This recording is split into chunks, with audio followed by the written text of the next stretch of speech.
আসসালামু আলাইকুম, welcome back to my channel. আশা করি আপনারা সকলে ভালো আছেন আল্লাহর রহমতে এবং আপনাদের দুয়ায়। আলহামদুলিল্লাহ আমিও ভালো আছি।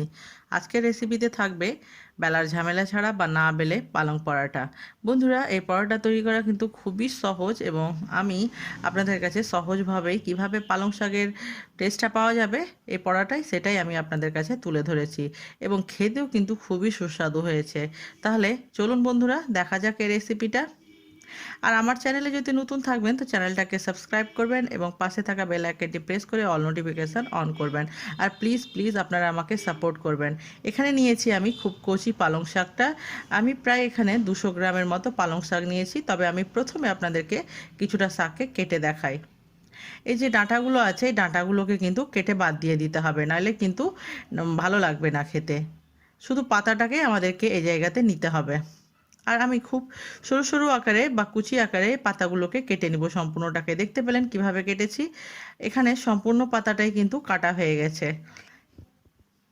এবং পাতাগুলোকে আমি আগে থেকে ভালোভাবে ধুয়ে নিয়েছিলাম। এখানে দিয়ে দিব স্বাদ মতো লবণ এবং লবণটা দিয়ে আমি ভালোভাবে শাকটাকে কচলে নিব, যেন এর এক্সট্রা ময়েশ্চারটা নষ্ট হয়ে যায় বা চলে যায়। দেখতে পাচ্ছেন অতটা শাক পরিমাণে কমে গিয়ে অল্প হয়ে গেল।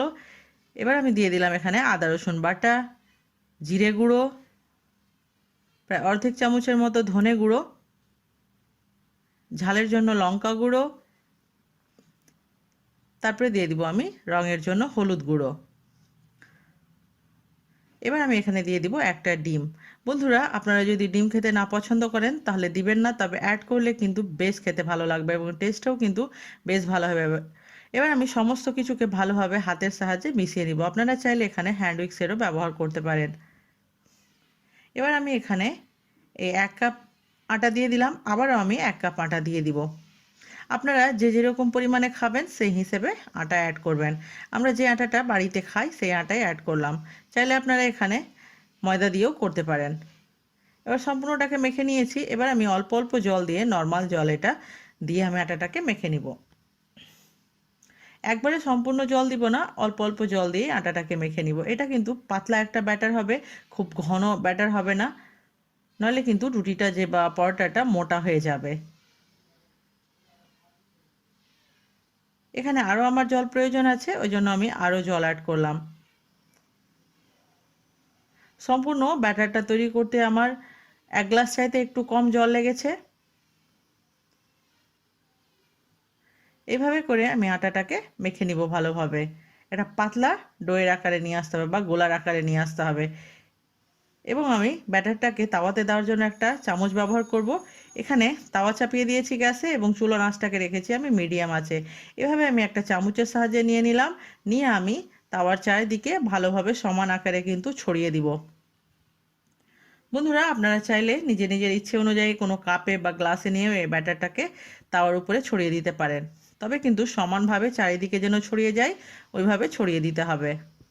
কোনো এক জায়গায় মোটা বা পাতলা রাখলে হবে না, চারিদিকে সমানভাবে কিন্তু ছড়িয়ে দিতে হবে। বন্ধুরা, এখানে আর আমি কোনো প্রকারের মশলা ব্যবহার করিনি। এই সামান্য মশলা দিয়ে এই পরোটাটা তৈরি করবেন, দেখবেন খেতে কিন্তু বেশ ভালো লাগবে। যারা পালং শাক খেতে পছন্দ না করেন, এরা এভাবে যদি তৈরি করা যায় তাহলে কিন্তু কেউই অপছন্দ করবে না।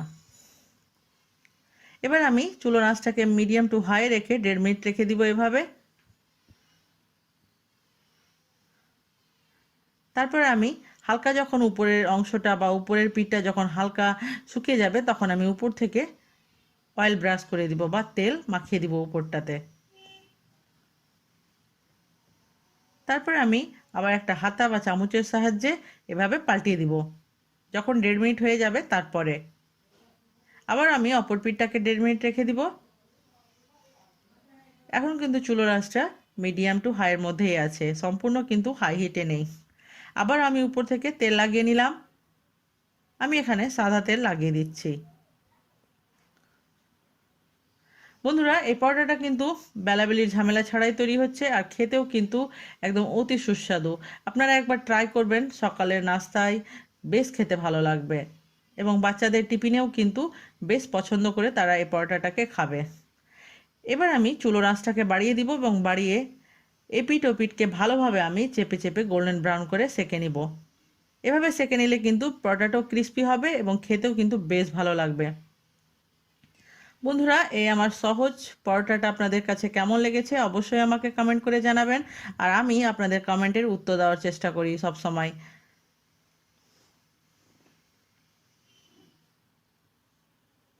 আর দেখতেও কত লোভনীয় হচ্ছে। এটা কিন্তু কোনো মাংস বা আলু ভাজা যে কোনো কিছুর সঙ্গে কিন্তু বেশ খেতে ভালো লাগবে। আর আমার এই রেসিপিটাকে আপনারা অবশ্যই ট্রাই করবেন। আমার সঙ্গে অতক্ষণ থাকার জন্য অসংখ্য ধন্যবাদ। আর দেখতেই পাচ্ছেন কত সফট তৈরি হয়েছে এই পরোটাটা। একবার আপনারা না তৈরি করলে কিন্তু বুঝতে পারবেন না যে কতটা খেতে সুস্বাদু। ভালো খান, সুস্থ থাকুন, আপনাদের দোয়াই আমাকে মনে রাখবেন। আর আবারও দেখা হবে নতুন কোনো একটা রেসিপির সঙ্গে। আল্লাহ হাফেজ।